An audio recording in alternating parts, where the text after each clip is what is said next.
My name's Will Kingswood, and welcome back to another Raw Sport F1 special. This time we're just doing it audio only.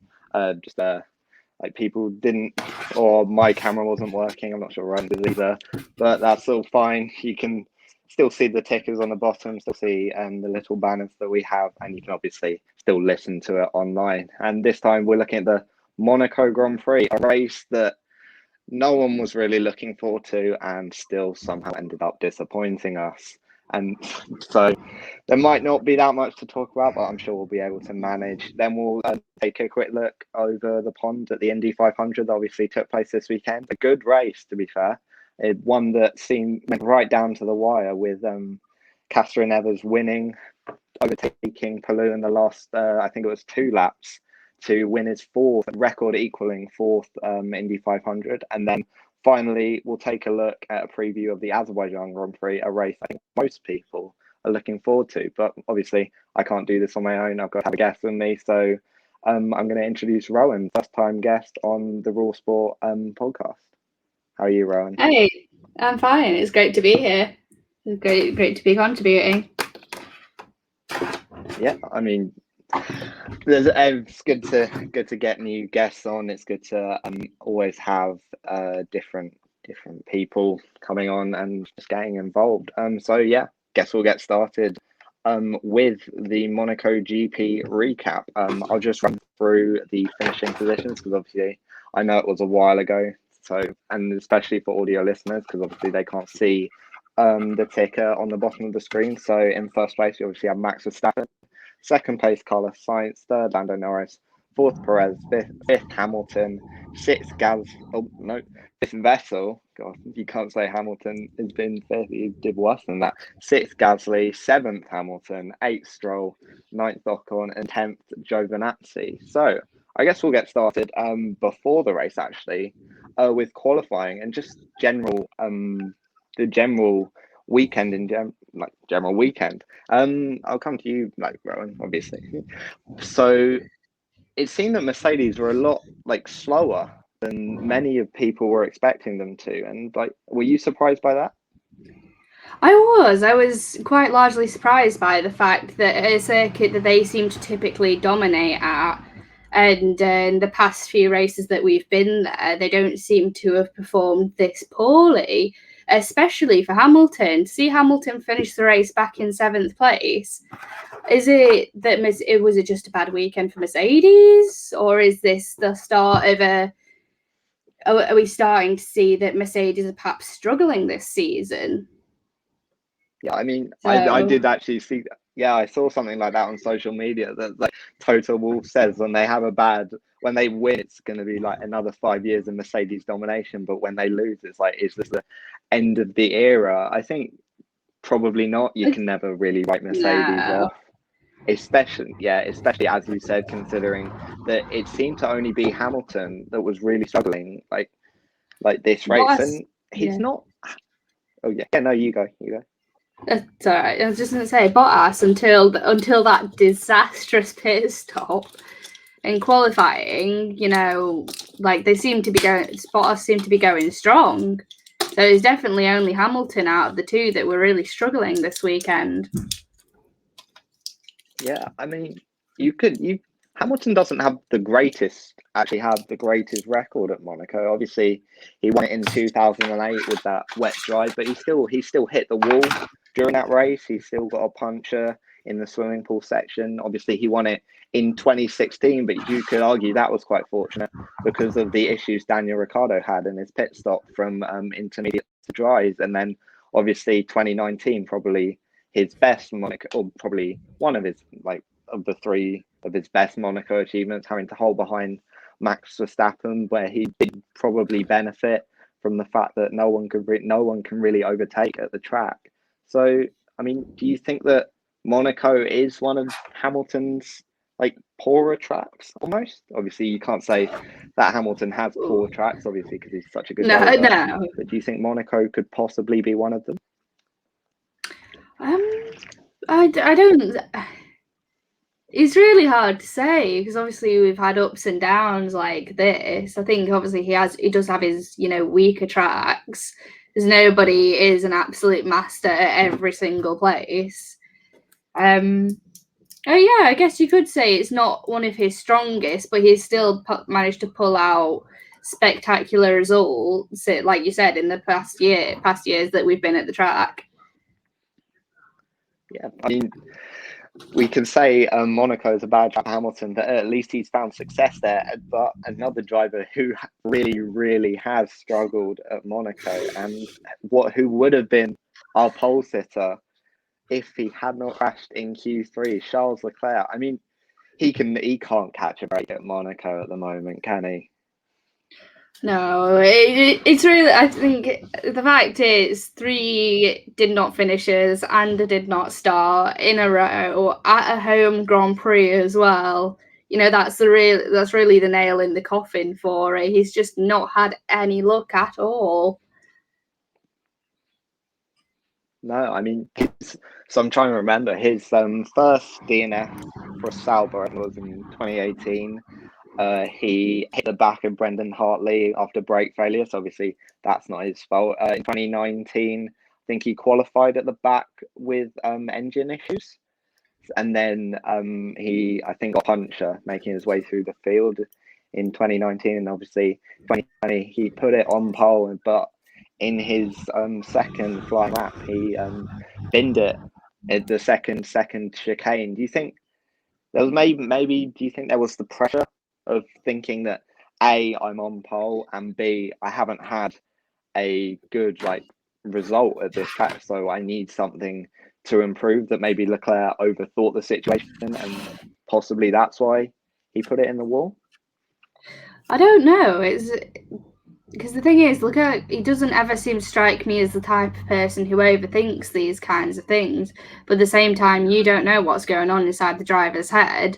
And obviously, like you just said, he's got the pressure of the 3 previous did not finishes coming off the back, coming back to Monaco after 2 years of not being at the track. You know, maybe it did get to him. And also like you said, the pressure of, you know, he's on a good lap, that pressure of having to maintain that pace through the sectors and continue with that pole position lap. Yeah, maybe it just got to him. We'll never know because we're not inside their heads. Yeah, I mean, it's hard to say, but I guess now coming on to the race that unfortunately Leclerc couldn't start. I mean, what would you give a race out of 10? Because I'm pretty sure I know what my rating would be. I would say I want to give it 2 separate scores. I want to give it at least a 5 out of 10. Like, if you put it out of 10, a 5 out of 10 for the final, you know, the final top 10 that we ended up with. Because he was actually pretty shaken up. You know, we're seeing Vettel riding in the top 10. You know, is like Ocon, both Aston Martins in there as well. There was Ocon in there who's been really showing some good, strong performances, good consistency over the last 5 races. And then we had another Norris podium. There's Verstappen taking first place, which also put him into first in the driver's standings. But for the race itself, you'd be hard pushed to go there 1 out of 10. So yeah, the final standings pretty good. Race not so much. I just don't think you can give it at the very best more than like a 3. Just for, I'd probably give it to you that obviously we see such a varied top 10. I think it's 8 teams in the top 10, which is the most I think since Nürburgring last year, where we had I think it was 9 with only the Racing Points, as obviously they were known then, having both of their cars in the top 10. This time we didn't have a Haas in the top 10. We're never going to get a Haas in the top 10, and we didn't have Williams in the top 10.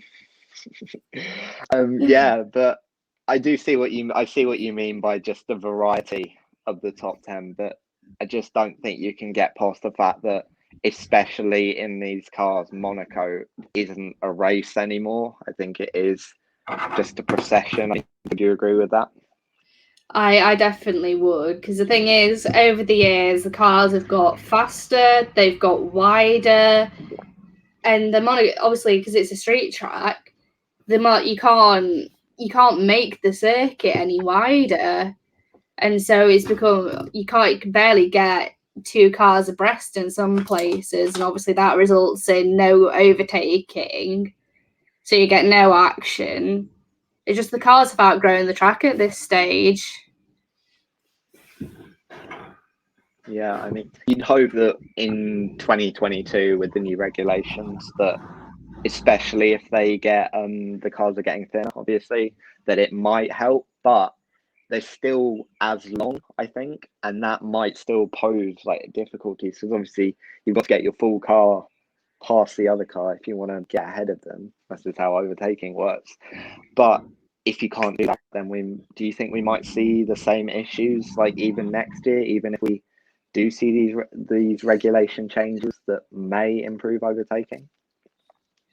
I mean, it's really hard to predict what the regulation changes exactly are going to do because, I mean, the current 2021 ones, you couldn't have predicted what would happen with the higher rake and low rake cars. But I do think, even though they're getting narrower, like you said, you need to be a full car's length ahead in order to fully complete that overtake. And it's just, especially areas through the chicanes and that, I don't really see, unless something drastic comes further down the line following 2022 changes, I don't see a way that the regulations could really impact and change Monaco. Yeah, I mean, we've seen it even before. We've seen it even before these cars. Obviously, in 1992, you had Mansell on like completely new tires, being able to get behind him by Senna, who was on really old tires, and Mansell just couldn't get past. I think it was 3 or 4 laps, and obviously Senna took the win. Do you think that because of this, that Monaco might be under more of a threat, especially as Liberty seem to be prioritizing the entertainment? Obviously, we've seen sprint qualifying is now a thing this year. They're trying to spice it up just to increase the entertainment variety. But if you go to Monaco and see a race like this, where there is no overtaking, do you think that people might start to question why Monaco is on the calendar? I think people have been questioning why Monaco is on the calendar for a while, because although it's considered an iconic race, it's not like it's an iconic track. It's not really producing any races that you can think.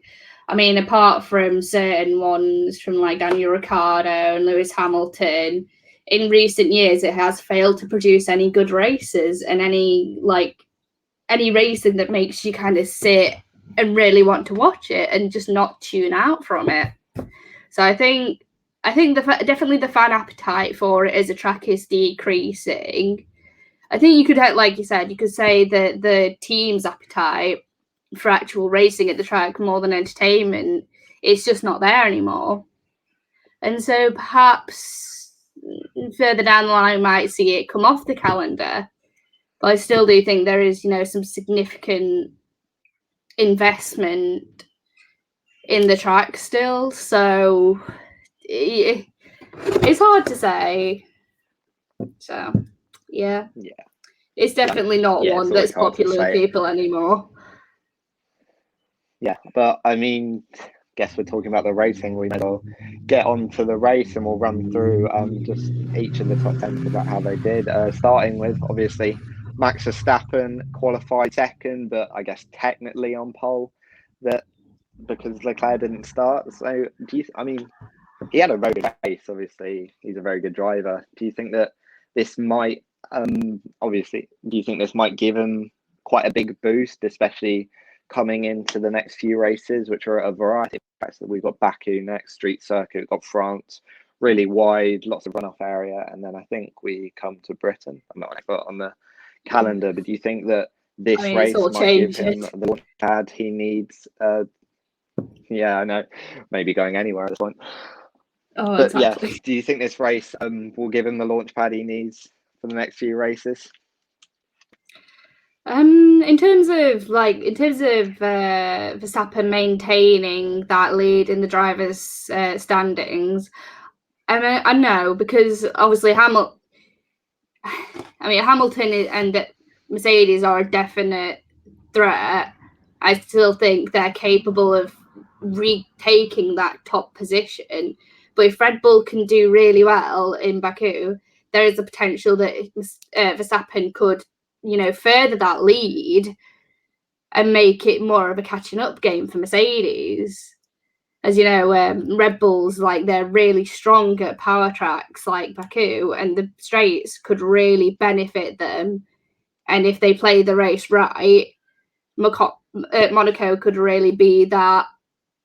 It could have been. I don't know how to say it, but you know what I'm trying to say. Yeah. The advantages that they've gained from Monaco could be that springboard to help them get further in Baku. No, yeah, I mean, it's really changed. We remember back to 2014, 2015, when Mercedes were the power engine. Now you've got obviously the Honda engine and even the Ferrari engine that appears to be quicker than the Mercedes engine. So, and now you say Red Bull to the top of the standings on in the drivers with Max Verstappen and in the constructors as well. I think, do you think that Mercedes, I mean, they've obviously got a fight on their hands, but do you think they'll be able to, I mean, they'll probably will be, but do you think they'll be able to bounce back from admittedly what was quite a bad race for them? I definitely think they will be capable of bouncing back. It's Mercedes. I mean, they're the Silver Arrows. They don't take a bad race and go, oh well, on to the next one. They are really good at learning their lessons, learning where did we go wrong, what are we going to do next time, and really putting that into practice to come back stronger and better. So it's really going to be a nail-biting battle between Red Bull and Mercedes this season, perhaps more so in Baku than it was in Monaco. Yeah, I mean, we may as well come on to the person that was in second until just absolute bad luck struck. Valtteri Bottas obviously qualified. We're just going to refer to it as second. We'll just ignore Leclerc for the moment. Qualified second, running well, and then he came in for a pit stop. I mean, you can't really get more unlucky than that, can you? Yeah, I think that the pit stop was unlucky, but then what followed, I think it's definitely shown there's somewhat of an acrimonious atmosphere within the team, especially between Valtteri Bottas and the team at the moment, because I mean, it was just an issue with the wheel gun. He stopped short of the marks. The gun machine, the nut, they couldn't get it off. And so I feel like that was kind of 50-50 on him, just stopping a bit short, and then just human error of the gunman perhaps. But yeah, exactly what followed. Toto Wolff saying, it's Valtteri Bottas's fault. And then Valtteri Bottas saying, it was a bad race for us as a team. That disparity, I think it's showing that there are some tensions brewing there. Yeah, I mean, I'm going to be honest, I think it's really harsh for Wolff to blame Bottas. How many times have we seen drivers stop short or just long of their marks, and the wheel guns managed to get the wheel off perfectly fine? I think it was just really, really unlucky that this time they just couldn't get the wheel off. It took them, I think it was 43 hours. They had to get the car back to the factory in Brackley just to get that wheel off, and they were at some point they were asking Ferrari for a sledgehammer. I mean, that's the real question. Why are Ferrari carrying around a sledgehammer to races? What are they using a sledgehammer for? I mean, I wouldn't be surprised. It maybe for setting up the motorhomes and stuff, but I wouldn't use that on definitely not on a wheel nut if I were them. It just seems a bit taking a sledgehammer to a brick wall, basically. You can do a lot of damage. Yeah, I mean, yeah.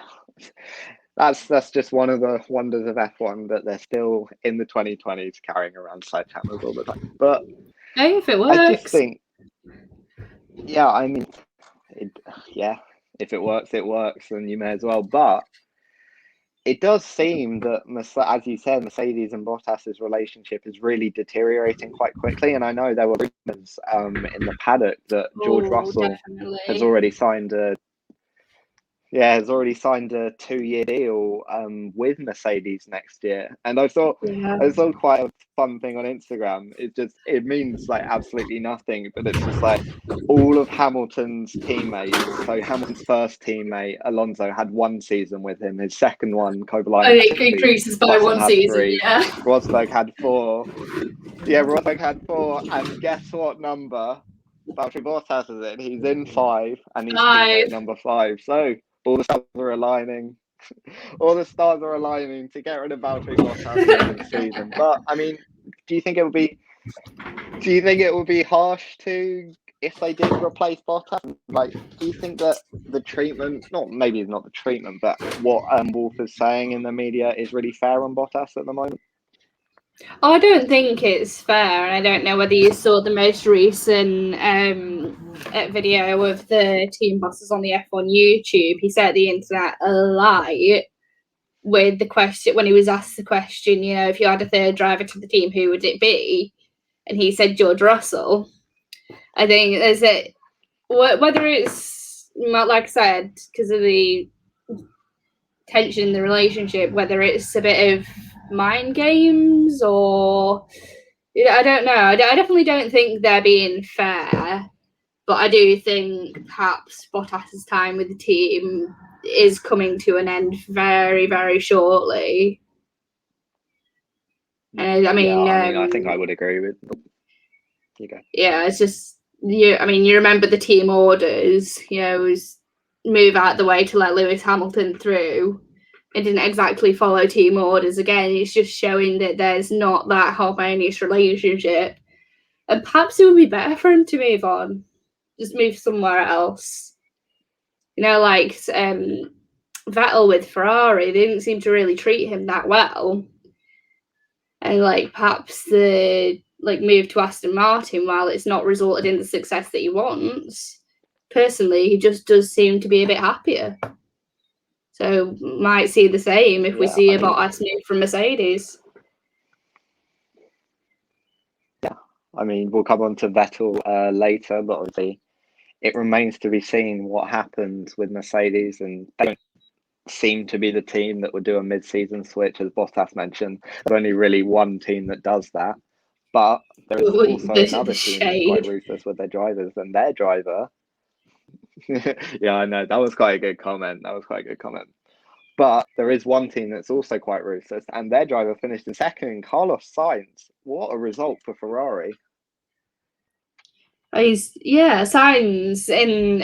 definitely in 2019, in 2020 with McLaren, it was a steady, consistent improvement. Obviously, we had a few hiccups here and there, but definitely he's managed to carry that momentum over to Ferrari and really extract the most out of that car. And we were all a bit, when they announced that the move to Ferrari, but it's definitely paid off for him. It's definitely paid off, especially with this podium.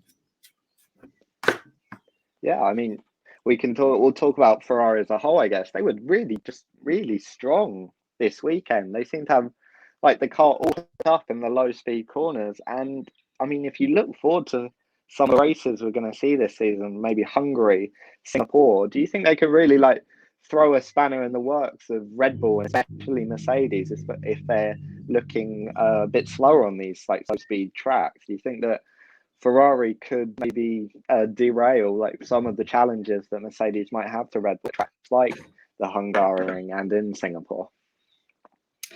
In terms of Mercedes and Red Bull, I don't think.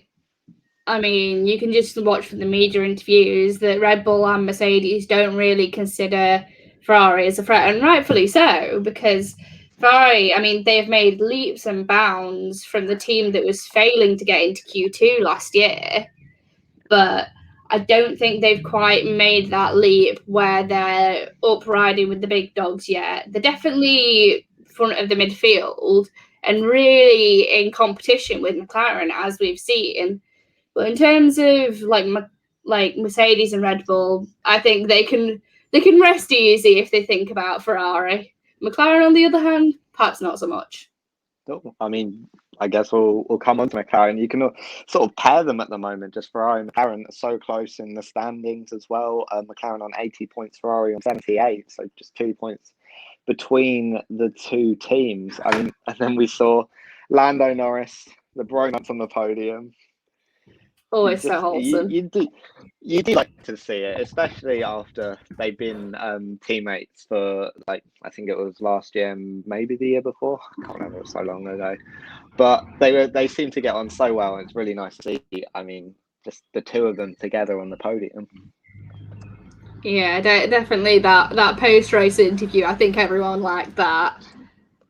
That was a really nice moment, seeing them share that interview and the podium. Definitely, we've missed that since having them at McLaren both together.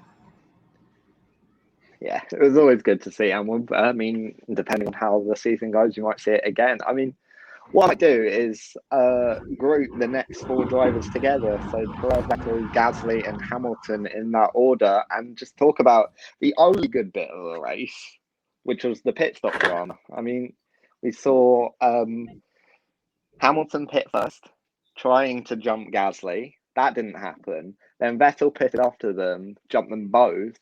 And then Perez pitted after all 3 of them. He was already ahead of Vettel, but he also jumped Gasly and Hamilton. I mean, that was just terrible. You could say that was terrible strategy from Mercedes. It seems that the overcut was really working at the track. And I mean, Hamilton made his feelings abundantly clear on the radio that he thought that was the wrong strategy.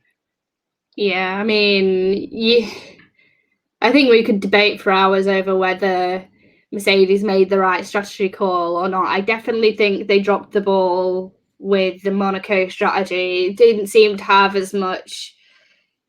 I don't know. It did. There wasn't really a dynamic strategy going on, but I don't know.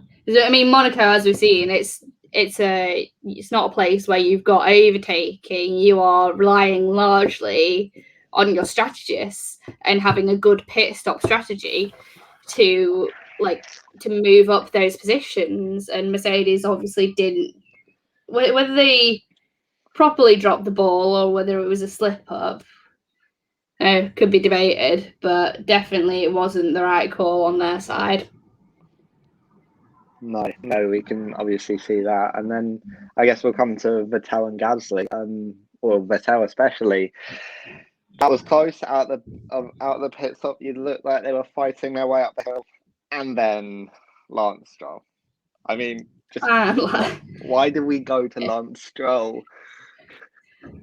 A new meme was born. Like, you got Lance Strolled, but regardless of what memes we gained, it was really poor TV coverage on their behalf. Yeah, it would have definitely been better to see exactly what happened in that. Yeah, I mean, I think it was I watched a video that was explained by the fact that the Monaco Grand Prix isn't run by the TV directors, or at least the coverage.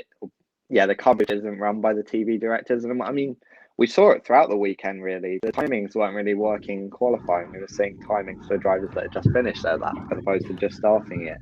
And I guess, would you think that especially with how, honestly, poor the racing was this weekend, do you think that it would have been better if we'd had the proper TV directors working on it? Obviously, we would have seen probably some better action. We also might have seen some of the more like we refer to them as gimmicks, but it might have been interesting to use some of the like AWS graphics to display maybe why it's so difficult to pass or why it's so difficult to be like good around Monaco.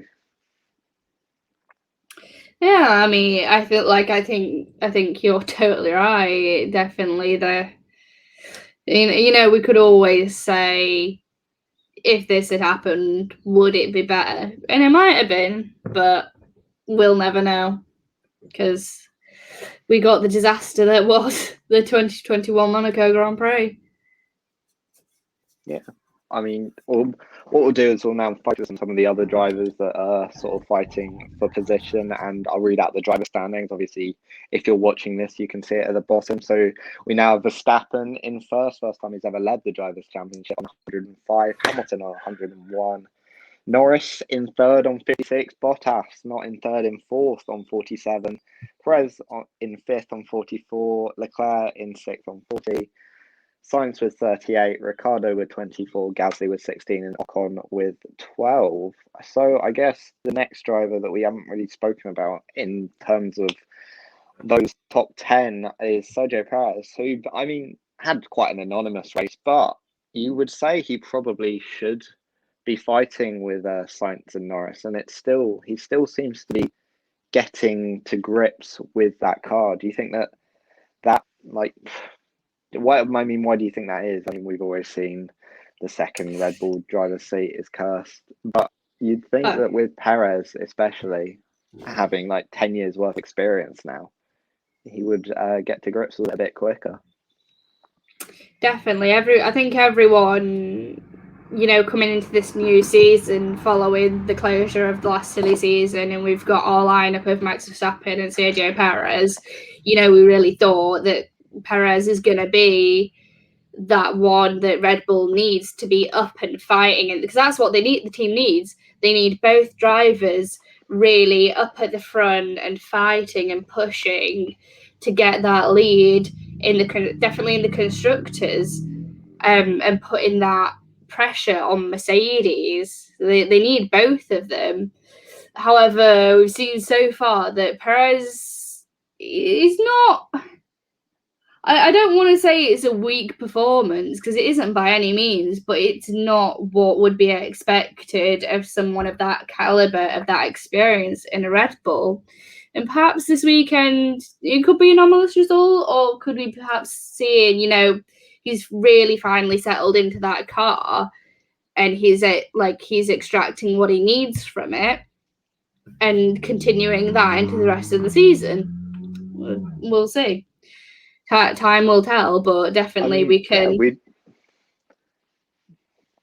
can hope. Yeah, we've seen Perez do well. He was, I think, qualified second in Imola and would have had a good strong chance if Verstappen hadn't had such a good start there. And obviously, next race we're coming to a track that he's one of the only drivers to have multiple podiums at Baku. So you'd think that perhaps if there was a race for Perez to really showcase what he can do, especially with how strong Red Bull are, that Red Bull seem to be around circuits like that Baku would be one of them. No, definitely. I think, like you said, Sergio Perez, he is a Baku specialist. It is one of his really strong tracks.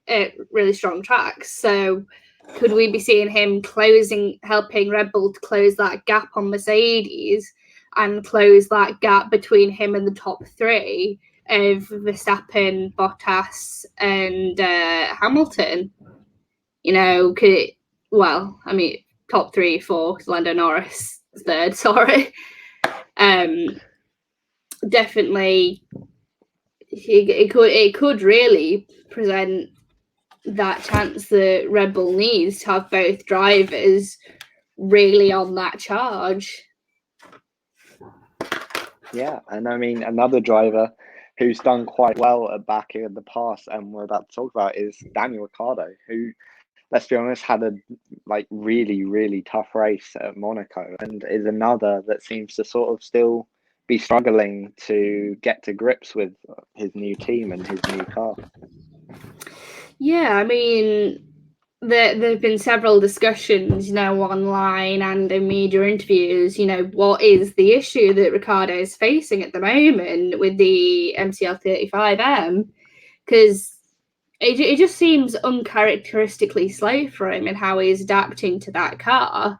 He is by no means a bad driver. It's just we're not seeing what we'd expect from him. I mean, my take on it would be that his driving style, particularly his late braking technique as well, is just not suited to the car. So whether it's he needs to drastically change his driving style, or we need to see something a bit different from him and perhaps from the team, because there have been rumours, are they going to make car alterations, namely chassis alterations to Daniel's car? Is that what he needs for us to see, a redemption race in Baku? Yeah, I mean, it's hard to say, and obviously we'll come to our preview of Baku in the next few minutes. Or let's see how long we talk about the Indy 500 and the rest of Monaco for. I mean, we'll finally come on to the constructors. So you got Red Bull with 149, Mercedes 148, McLaren and Ferrari on 80 and 78, then Aston Martin, AlphaTauri and Alpine on 19, 18 and 17. Alfa Romeo finally got their off the mark with Giovinazzi in 10th, and now they're on 1 point, and of course Williams and Haas still on 0 points. I mean, what I would say is, looking at that, is there seems to be 4 really well defined sort of battles at the moment. Obviously, you've got the top 2 fighting out for the title, and you've got Ferrari and McLaren fighting it out for 3rd place. You've got a good midfield battle going on, and then you've got the lower ends of the grid looking to pick up 1 or 2 points here and there and potentially secure that vital 8th place over potentially 10th place. I think, would you say that, I mean, this offers another level of competition throughout the season? Obviously, we're seeing Hamilton and Verstappen go toe-to-toe for the driver's title, but we've got good battles throughout the constructors grid, don't we? Yeah, we do, and it harks back to what I was saying earlier. That top battle is really between Red Bull and Mercedes. Ferrari don't necessarily pose a threat to them, but they definitely do to McLaren. So there's only 2 points between them at the moment. And then obviously you're going back, you're looking at Aston Martin, Alpine. It's not like bottom of the midfield battle. It's not quite where some of the teams down there would want to be at this stage, but it's definitely providing us with that good battles. So yeah, there is 3 distinct groupings in terms of points battles at the moment. Yeah, and I mean, we see that for those teams like Alpha Tauri, yeah, there's too many Alphas, Alpha Tauri, Aston Martin and Alpine, that a big result such as like Vettel's 5th place will really push them up, because Aston Martin were a bit far behind, but now obviously they're on top, and it could come down to like points, and it could come down to if we see like a Gasly in Italy last year, or we see maybe a resurgent Vettel. I think everyone would love to see that, to be honest. Oh, definitely, of course. I mean, I don't. Vettel, as a former multiple world time champion, we've definitely not seen from him this season what we would expect to. But definitely, I feel like Aston Martin are coming into their own now with both drivers, and I think the next few races will really give us a better prediction of how they're going to perform, like for the rest of this season. But definitely, yeah, really seeing it come into his own. We would like to see another podium from him. Whether that will happen, we shall see. Yeah, I mean, we will. I mean, I think that's it for the Monaco Grand Prix. So what we'll do is we'll cross the Atlantic quickly and have a look at the Indy 500. So I know, Rowan, you didn't watch it, so I'll just run through it quickly. It was quite close race throughout. You saw a few people have issues in the pit lane.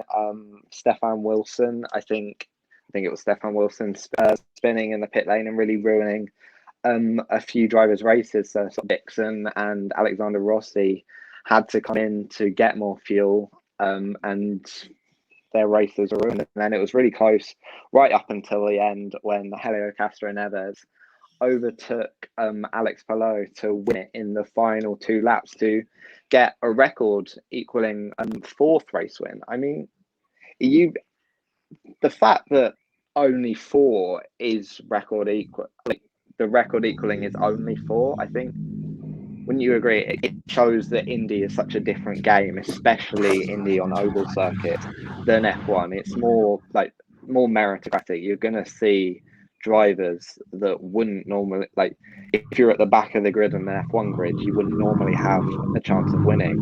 But if you're even down in like 10th, 11th, 12th on an Indy 500 grid, then you've got the chance to get up there and potentially win the race. Yeah, no, definitely. Indy has a definite, distinct dynamic about it. I know there's been kind of trade-offs between Formula One and IndyCar in terms of like car and safety development, but when you break the races down into what they are, especially when you're looking at like the oval circuits for IndyCar, you know, it's really quite a dramatic difference. You've got a lot more. Because obviously in Formula One, because you're not on an oval circuit. You're kind of trying to play with your left hand as your right hand as your overcuts, your undercuts. Using the track to get that overtake. Whereas in IndyCar, it's a completely different dynamic. Yeah, and I mean, another quite dramatic incident we saw was about halfway through the race when Graham Rahal was released without all of his tyres secure, speared off into the wall at turn 2, and his tyre came back onto the track and hit Connor Daly's car, which obviously Indy's got the aero screen. That was their solution to providing head protection, especially after we've seen quite a few. We've seen, I think can't exactly remember who it was, but we've seen a few fatalities in Indy over the last few years, and obviously we had the tragic death of Jules Bianchi in 2014, which really pushed the process to get some head protection into the car. And I think that wouldn't you say that incident just shows why the aero screen in IndyCar and the halo in F1 are a thing and do need to be a thing and are important. It is definitely. I'm sure you remember when they introduced the idea of the halo, there was a lot of, pushback. Are the drivers going to be able to see properly? It doesn't look nice on the car. It was definitely a very split decision. But after Bahrain and what happened with Roman Grosjean, I struggle to find a reason to say why we don't need it now, because we could have definitely saved some lives further back down the line if we'd had it earlier. It is really, really an important piece of safety equipment now, and there could have been so many incidents even in Formula One over the last 2 years that it could have ended so very differently if we'd not had it. Yeah, I mean, we've had the Grosjean incident. We had in Spa, I think it was in 2019, we had Alonso go over the top of Charles Leclerc, and I think there was damage to that halo then. So who knows what would have happened if we hadn't happened without it. But going back to the Indy 500, I mean, I'd always recommend watching it. It's always worth just seeing what racing is like, and especially because it's such a spectacle. And I think it's something that I personally would like to go to at some point. And I think, do I speak for you, Rowan? You must want to go to the Indy 500 at least once. Yeah, I think it's something that everyone needs to do at least once in their lifetime. You definitely need to go. Several things. I mean, I've not had the chance to go and see Formula One Grand Prix in person yet. That's something I want to do. You should definitely go at least, because it's an expensive jaunt now. But if you do it at least once if you can for each of them. Yeah, I'm in the same boat as you, F1 wise. I mean, I was going to go for my 18th birthday last year, but then there was a pandemic, so that didn't go well, and no one could go to any races. But I mean, one race that is taking place this weekend is the Azerbaijan Grand Prix. I mean, I think we'd all agree, or you and me would agree, that this is a race that initially didn't look too promising on the calendar. I remember in 2016 the race wasn't great, but in the last few years it's really, really become a firm favourite for the calendar.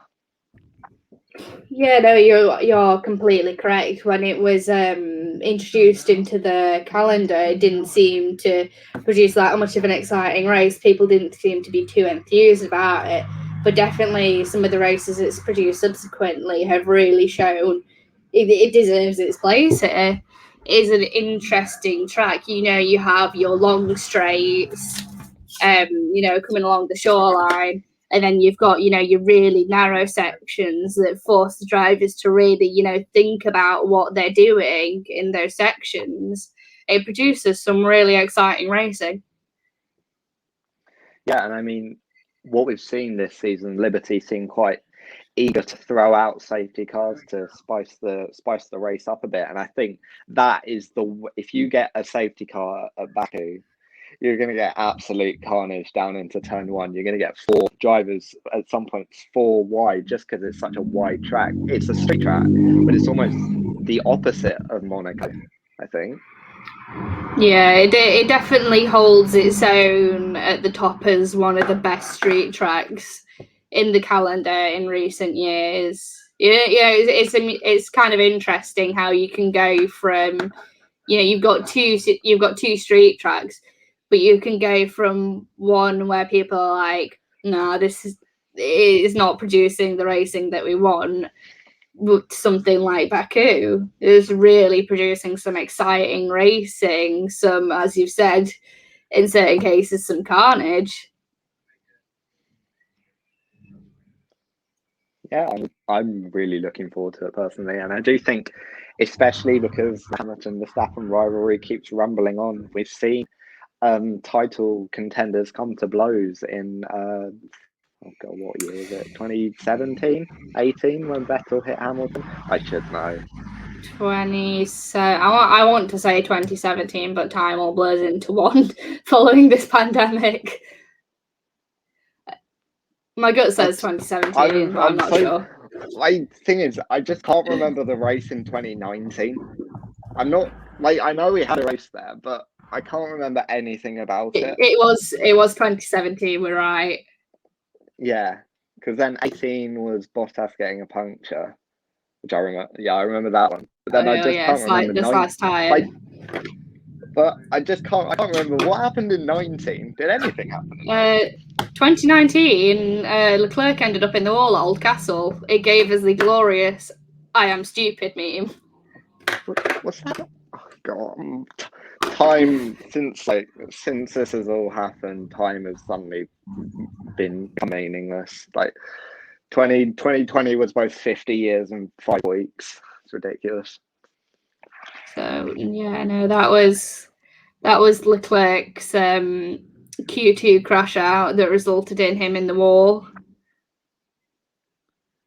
Yeah, but yeah, I mean, that just shows how unique the track is. You can go from 4 wide and run into turn one to barely being a car's width in the castle section. I think that's just why the drivers seem to like it so much. It just offers them variety as opposed to I don't know, something like Monaco, which is just thin all the way around. Yeah, it's got that dynamic. Entertaining to watch. No, I mean it's definitely actually, got that dynamic nature. Oh, yeah, you go. Sorry. Yeah.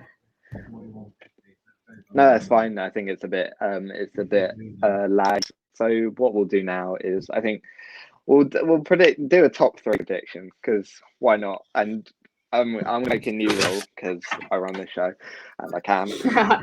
No one's allowed to ever predict a Ham bot podium in any order. You've got to have someone interesting on the podium. I'm gonna write this. I'm also gonna write this down so I can remember next time what people predicted. So, what are you going for? I am definitely going. Is it if Sergio Perez maintains the performance that he showed at Monaco?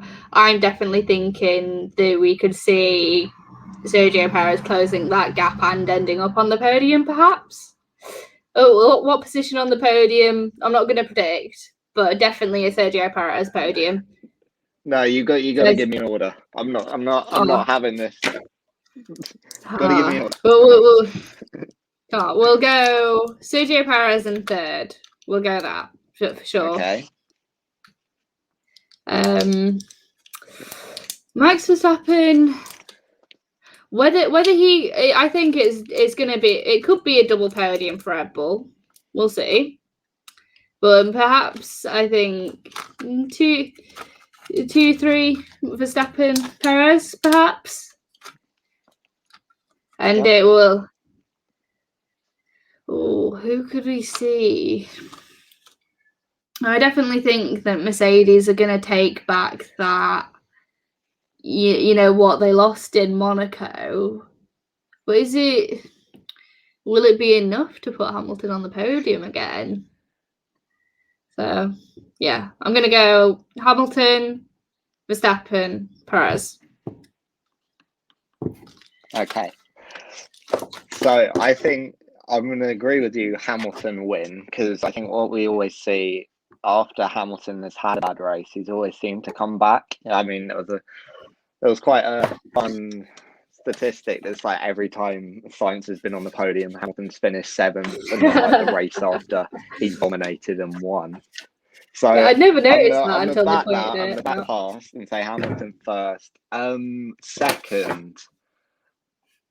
Oh, that's a good. I'm gonna do. I'll also, after I do this, I'll ask you for something dramatic that happens during the race. But mine's sort of gonna come into this. I think we're gonna see a repeat of, was it? It was 18. I think my dramatic moment will be the Red Bulls collide again. I think they'll do a Danny, Rick, and Verstappen into turn 1.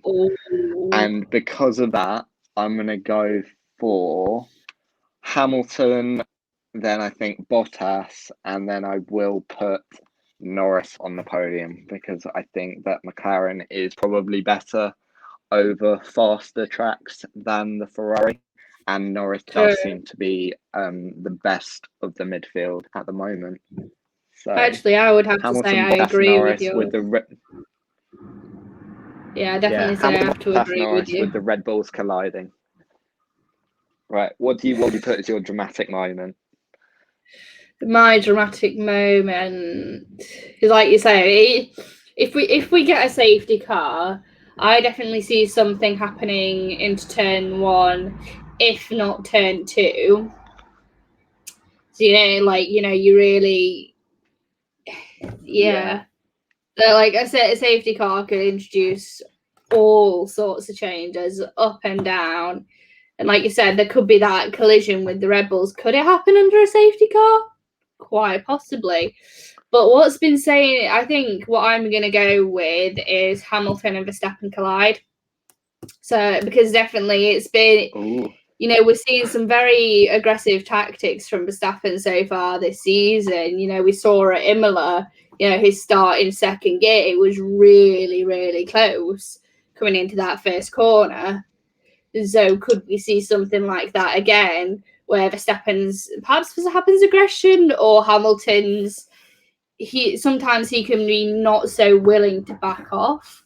Could it create a perfect storm under a safety car and we see a collision?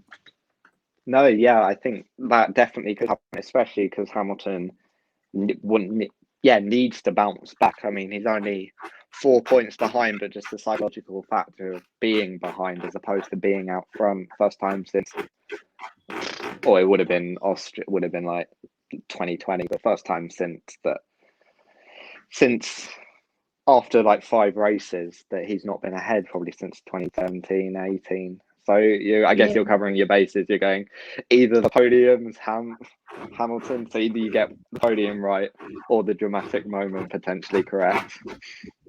Yeah, I think even if there was a collision between them, it could, like, Hamilton still could come out on top over Verstappen, but we'll see. Yeah, I mean, a Verstappen Hamilton collision has been on the cards for a lot. Well, definitely since the start of the season, since we're starting to see really that battle between them. Is it overdue, or are we right on time with Baku? Yeah, I mean, it's hard to say. I guess that's sort of it. I think we've covered everything that we wanted to, and yeah, I guess thank you, Rowan, for coming on, being a new guest on the podcast. I guess we are, but yeah, thanks for coming on. Thanks for listening, everyone, and obviously watch the Azerbaijan Grand Prix this weekend. Right, goodbye now. Bye. All right, cheers, bye.